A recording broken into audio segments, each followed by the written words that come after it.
Hey, what's up guys? Welcome to the day 14 of Python programming. आज के video में हम लोग देखेंगे कि कंडीशनल स्टेटमेंट क्या होता है और कौन कौन से कंडीशनल स्टेटमेंट है जो हमें पाइथन के द्वारा प्रोवाइड किए गए हैं। मेरे इस चैनल पे अगर आप नए हो तो मेरे इस चैनल एआई जॉब हैक को सब्सक्राइब कर ले और बेल आइकन पे भी क्लिक कर ले, जिससे मैं कोई भी वीडियो अपलोड करूंगा वो सबसे पहले आप लोगों को मिल सकेगा। अगर हम लोग रियल लाइफ एग्जांपल में कंडीशनल स्टेटमेंट का एग्जांपल देखें, रोज हम लोग डिसाइड करते हैं कि आज हम खाना खाएंगे कि नहीं खाएंगे, उसी को कंडीशनल स्टेटमेंट कहते हैं। जैसे हमारा दो कंडीशन वहां पे हुआ, पहला कि हम लोग आज खाना खाएंगे और दूसरा क्या हुआ कि हम लोग आज खाना नहीं खाएंगे, और दोनों का रिजल्ट क्या आएगा? पहला का रिजल्ट ये आएगा कि हम लोग खाएंगे यानी यस आएगा, जिसको हम लोग ट्रू भी कहते हैं। और दूसरा क्या आएगा कि हम लोग आज खाना नहीं खाएंगे मीन्स नो आएगा, उसको हम लोग क्या कहते हैं? पॉज कहते हैं। इसी तरह से कंडीशनल स्टेटमेंट जो है पाइथन में भी वर्क करते हैं। और दूसरा एग्जांपल हम लोग ले सकते हैं कि आज हम लोग ड्राइविंग करने जाएंगे, गाड़ी आज चलाएंगे, आज हम लोग नहीं चलाएंगे। इसमें भी दो तरह के कंडीशन होंगे, यस कंडीशन होगा मीन्स ट्रू कंडीशन होगा, और दूसरा क्या होगा? फॉल्स कंडीशन होगा। इसी तरह से कंडीशनल स्टेटमेंट वर्क करते हैं। देखते हैं हम लोग क्या होता है conditional statement. A conditional statement is a feature in Python that allow your program to make decision। Conditional statement क्या होता है? एक तरह का फीचर है जो हमें पाइथन के द्वारा प्रोवाइड किए गए हैं, और ये हमारे प्रोग्राम में मदद करता है डिसीजन लेने में। And execute certain blocks of code, और डिसीजन लेने के बाद ये किसी सर्टेन ब्लॉक ऑफ कोड को रन करवाता है। Only when specific conditions are true, और वो भी तब जब कोई कंडीशन सही हो तब। देन सेकंड पॉइंट जो है, conditional statements check if a condition is true और फॉल्स। ये क्या करता है? चेक करता है कि हमारा जो कंडीशन है वो सही है या गलत है। And based on that it decides which part of the code to run. उस आधार पे क्या करता है? डिसाइड करता है कि कोड के किस पार्ट को रन करवाना है। देन यहाँ पे थर्ड पॉइंट में कुछ कंडीशनल ऑपरेटर है जो कि पाइथन के द्वारा हमें प्रोवाइड किए गए हैं, जिससे हम लोग चेक कर सकते हैं किसी भी कंडीशन को। जैसे यहाँ पे एक एग्जांपल में देख सकते हैं, यहाँ पे हमने वेरिएबल में एज 18 लिया है। देन उसके अंदर हम लोग क्या किए हैं? चेक किए हैं इसी कंडीशनल ऑपरेटर से कि क्या हम जो एज डालें 18 वो 18 से बड़ा है या फिर उसके बराबर है। तो ये क्या है? इक्वल टू है। तो यहाँ पे इक्वल टू वाला मैच किया, मीन्स बड़ा तो नहीं है लेकिन ये इक्वल टू है, इसलिए ये क्या करेगा? प्रिंट करवा देगा यहाँ पे रिजल्ट में you are eligible to vote. इसी तरह से कंडीशनल ऑपरेटर वर्क करते हैं। हम लोगों का सबसे पहला जो स्टेटमेंट है जो पाइथन के द्वारा दिए गए हैं वो है इफ स्टेटमेंट। इफ स्टेटमेंट क्या करता है? द इफ स्टेटमेंट चेक का कंडीशन। इफ स्टेटमेंट क्या करता है? चेक करता है कंडीशन को। इफ इट्स ट्रू, अगर वो सही है तो it's run the code block under it. Then ये क्या करता है? उस कोड को रन करवाता है जो इफ कंडीशन के अंदर में लिखा गया होता है। जैसे यहाँ पे ये जो है print you are eligible for voting, ये इफ कंडीशन के अंदर में लिखा गया, इसी को ये रन करवाएगा। चलिए इसका वीएस कोड पे एग्जांपल भी देख लेते हैं कैसे ये काम करता है। वीएस कोड पे मैंने एक फाइल बना रखा है conditional statement dot P Y. यहाँ पे हम लोग क्या करते हैं? अपना प्रोग्राम रन करते हैं। सबसे पहले तो हम लोग एक एज नाम से वेरिएबल बना लेते हैं। देन उसके अंदर हम लोग क्या करते हैं? एक इनपुट लेंगे, हम लोग यूजर से रन टाइम में इनपुट लेंगे जो कि इंटीजर वैल्यू होगा। इंटीजर में टाइप कास्टिंग के जरिए आएगा। स्ट्रिंग वैल्यू तो बाय डिफॉल्ट लेगा, उसको क्या करेगा? इंटीजर ये कन्वर्ट कर देगा टाइप कास्टिंग के थ्रू इंटीजर में। यहाँ पे हम लोग एक इनपुट लेते हैं, इनपुट के अंदर एक मैसेज दे देते हैं इंटर योर एज। ये यूजर को हम लोग मैसेज दे देंगे। देन यहाँ पे हम लोग चेक करेंगे उस कंडीशन को, एज जो हम लोग लिए हैं वेरिएबल में, यहाँ पे चेक करेंगे इफ के थ्रू कि क्या एज जो है हमारा वो ग्रेटर देन इक्वल टू 18 है, 18 से बड़ा है। अगर है, यहाँ पे हम लोग क्या करेंगे? कॉलन देंगे। देन इसके बाद यहाँ पे इंटर करेंगे। अब यहाँ पे हम लोग लिखेंगे, प्रिंट के अंदर मैसेज देंगे you are eligible for voting. आप लोगों के माइंड में क्वेश्चन आ रहा होगा कि मैंने यहाँ पे एक स्पेस ये क्यों छोड़ा। हम लोग इस स्पेस को हटा दे, अब इसको रन करवाते तो ये क्या किया? एरर दिया। और ये एरर क्या दिया है? Indentation error. इंडेंटेशन एरर क्या होता है कि पाइथन में हम लोग जब भी एक कोई भी स्टेटमेंट लेते हैं, देन यहाँ पे कॉलन देते हैं, उसके बाद जब इंटर प्रेस करते हैं तो ये ऑटोमेटिक यहाँ पे स्पेस ले लेता है, तो इंडेंटेशन कहते हैं। ये अगर हम लोग हटा दे स्पेस तो ये यहाँ इंडेंटेशन एरर देता है। इसलिए हम लोगों का यहाँ पे इंडेंटेशन एरर आ गया था, क्योंकि हम लोगों ने यहाँ से स्पेस हटा दिया, यानी कि यहाँ से इंडेंटेशन को रिमूव कर दिया। इसलिए पाइथन जो है यहाँ बाय डिफॉल्ट ऑटोमेटिक यहाँ पे इंडेंटेशन देता है जब हम लोग एंटर प्रेस करते हैं। तो चलिए अब इस प्रोग्राम को रन करवाते हैं। सो हमें यहाँ पे रन करवाएं तो यहाँ पे क्या लिखा, इंटर योर एज। अब यहाँ हम लोग को क्या कर रहा है कि अपना एज डालें। तो हम लोग एज यहाँ पे सपोज देते हैं 23। यहाँ पे इंटर करते हैं एज देखे तो यह क्या किया, you are eligible for voting. इसने इस मैसेज को प्रिंट कर दिया। इसने कंडीशन को यहाँ पे चेक किया और ये कंडीशन इसे ट्रू मिला कि एज जो है ये ग्रेटर नहीं है लेकिन इक्वल टू है, इसलिए इसने प्रिंट कर दिया इस कंडीशन को। इसको यहाँ से क्लियर स्क्रीन कर लेते हैं पहले। देन यहाँ पे हम लोग का जो दूसरा स्टेटमेंट है उसको हम लोग देखते हैं क्या है। वो है हम लोगों का else statement. The else block runs when the if condition is false. Else block कब रन करेगा, जब जो इफ कंडीशन हम लोगों ने बना रखा है वो अगर गलत हो जाए। मीन्स हम लोगों का अगर सही कंडीशन हो गया तो इफ ब्लॉक रन करेगा, अगर वो गलत हो गया तो एल्स ब्लॉक रन करेगा। सो इसीलिए एल्स ब्लॉक का हम लोग कोड में इस्तेमाल करते हैं। तो चलिए इसका एग्जांपल हम लोग VS कोड पे देखते हैं प्रोग्राम को रन करवा के। सो यहीं पे हम लोग क्या करते हैं, एक एल्स कंडीशन लेते हैं। एल्स कंडीशन में हम लोग क्या करेंगे, प्रिंट करवाते हैं कि you are not eligible for voting. इसका मतलब हुआ कि ये पहले चेक करेगा कि अगर ये कंडीशन इसको सही मिला, मीन्स एज जो है हम लोग इनपुट देंगे, अगर वो सही रहा तो ये इस ब्लॉक ऑफ कोड को रन करेगा। अगर वो गलत हुआ तो ये इस ब्लॉक ऑफ कोड को रन करेगा।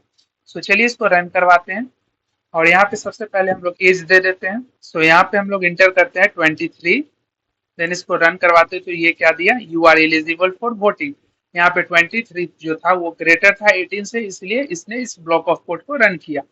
अब दूसरा फिर से इसको रन करवाते हैं। अब यहाँ क्या करते हैं हम लोग, 18 से कम कुछ वैल्यू को देते हैं, जैसे यहाँ पे हम लोग 15 देते हैं। अब इसको हम लोग रन करवाते हैं। रन करवाने के बाद यहाँ पे हम लोग वैल्यू दे देते हैं 15।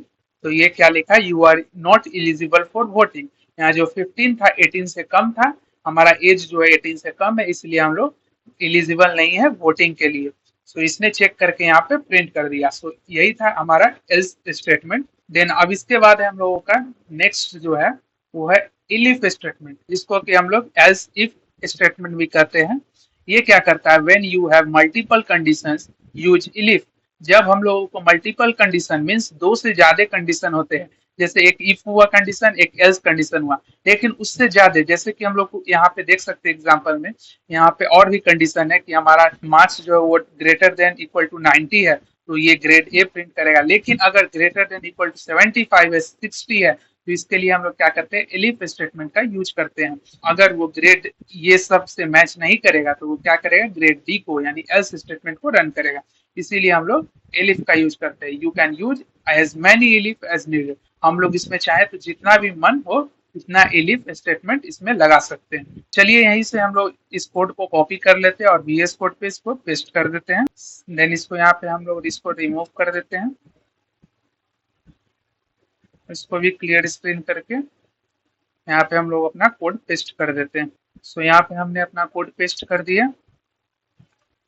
अब यहाँ पे क्या करते हैं, ये मार्क्स जो है वो 75 है, लेकिन हम लोग चाहते हैं यहाँ पे इनपुट जो है वो खुद से ले। सो इसको क्या करते हैं, यहाँ पे हम लोग इनपुट जो है एक ले लेते हैं, यहीं से खुद से बना लेते हैं।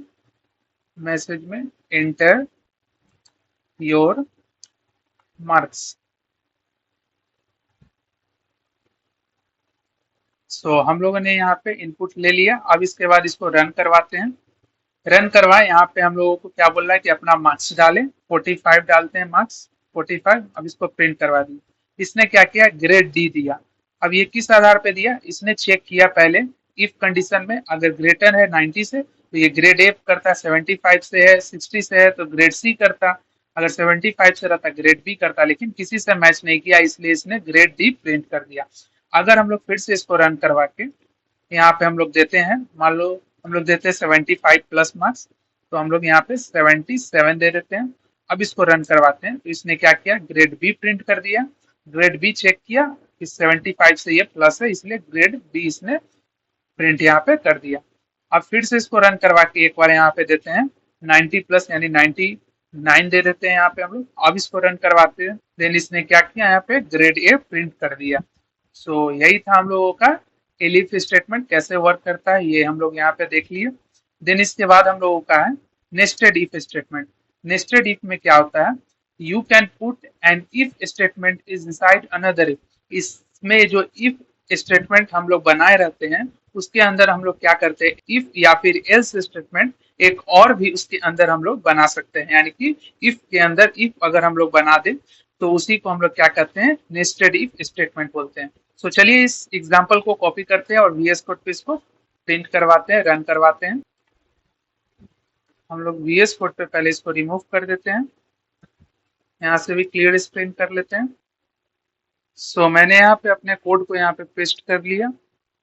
अब इसको क्या करते हैं कि यहाँ पे जो 18 है इसको हम लोग यूजर से लेंगे, मीन्स इंटीजर जो वैल्यू है वो यूजर से यहाँ पे लेने वाले हैं। तो इसको क्या करते हैं, इनपुट ले लेते हैं। देन इसके अंदर एक मैसेज दे देते हैं, एंटर योर एज। यहाँ पे यूजर अपना एज इंटर करेगा। देन यहाँ पे हम लोग फिर से एक स्ट्रिंग वैल्यू इसमें लेंगे। स्ट्रिंग क्या लेंगे कि इनपुट करते हैं पहले, देन स्ट्रिंग वैल्यू में हम लोग लेंगे कि if you have ID card then type true.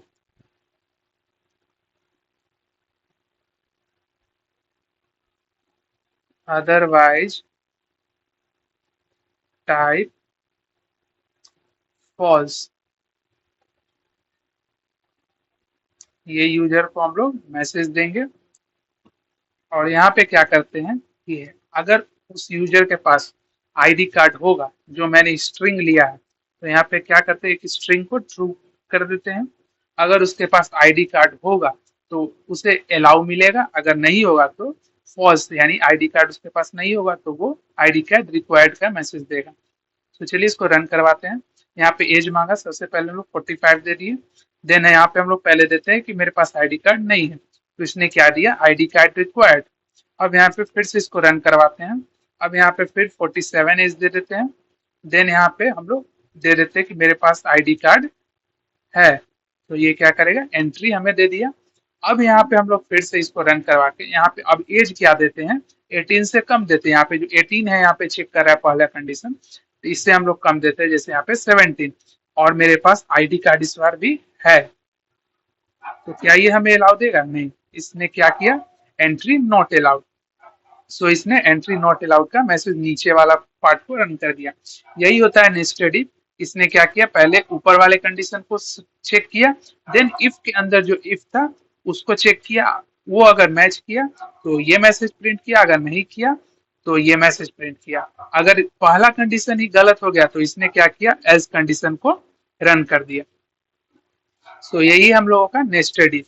Then इसके बाद जो है हम लोगों का नेक्स्ट है short hand if and if else ternary operator. ये क्या होता है कि हम लोग इफ एल्स जो स्टेटमेंट हम लोग बनाए हैं, ये उसी तरह ये क्या करता है कि उस इफ एल्स स्टेटमेंट को एक सिंगल लाइन में लिख देता है। Means the shorthand if else is used to write if else statement in a single line. Means उसी स्टेटमेंट को ये सिंगल लाइन में लिखने के लिए हमें मदद करता है। इसी को हम लोग कहते हैं short hand if and if else ternary operator, इसी को भी कहते हैं हम लोग। ये वही कोड रहेगा, बस इसको हम लोग क्या करेंगे, जैसे ये प्रिंट नीचे हम लोग लिखते थे, ये उसी सेम लाइन में हम लोग लिखेंगे। सो यहीं से हम लोग क्या करते हैं, हम लोग इसका भी एग्जांपल देख लेते हैं। यहीं पे पहले हम लोग क्या, इसको पहले कॉपी यहाँ से क्लियर स्क्रीन कर लेंगे और कॉपी करके वहां से कोड को यहाँ से इसको कॉपी कर लेते हैं और यहीं पे इसको पेस्ट कर देते हैं। अब मैंने यहाँ पे कोड को पेस्ट कर लिया। अब इसको क्या करते हैं, पहले कमेंट इसको अभी कर देते हैं। अब पहले वाले कोड को रन करवाएंगे, ये क्या करेगा, x is greater than y, तो ये सही बात है। सो ये क्या करेगा, प्रिंट कर देगा x इज ग्रेटर। इसने x इज ग्रेटर, ये हम लोग क्या किए, एक ही लाइन में, मैंने इफ स्टेटमेंट को एक ही लाइन में, नीचे इसको नहीं किया, एक ही लाइन में इसको लिख के इसको प्रिंट करवा दिया। सेम उसी तरह से अब इसको क्या करते हैं कि कमेंट कर देते हैं। अब देन इसको अनकमेंट करते हैं, इसको सिलेक्ट करके इसको अनकमेंट किए। देन अनकमेंट करने के बाद इसको अब रन करवाते हैं। ये भी क्या करेगा, लिख दिया x को प्रिंट इसने कर दिया। क्यों? ये print x if x is greater than y। अगर इसने चेक किया क्या कि क्या x जो है बड़ा है y से, तो हाँ अगर बड़ा है तो x को प्रिंट करो, अगर छोटा है तो y को प्रिंट करो। यहाँ पे इफ एल्स दोनों यूज हो गया एक ही लाइन में, एक ही प्रिंट फंक्शन के अंदर। सो इसी को हम लोग शॉर्ट हैंड करते हैं, जिसको हम लोग टर्नरी ऑपरेटर भी करते हैं। सो नेक्स्ट क्लास में हम लोग देखने वाले हैं कि डे 15 में कि मॉड्यूल एंड पिप क्या होता है पाइथन में। So thanks for watching this video. Thank you.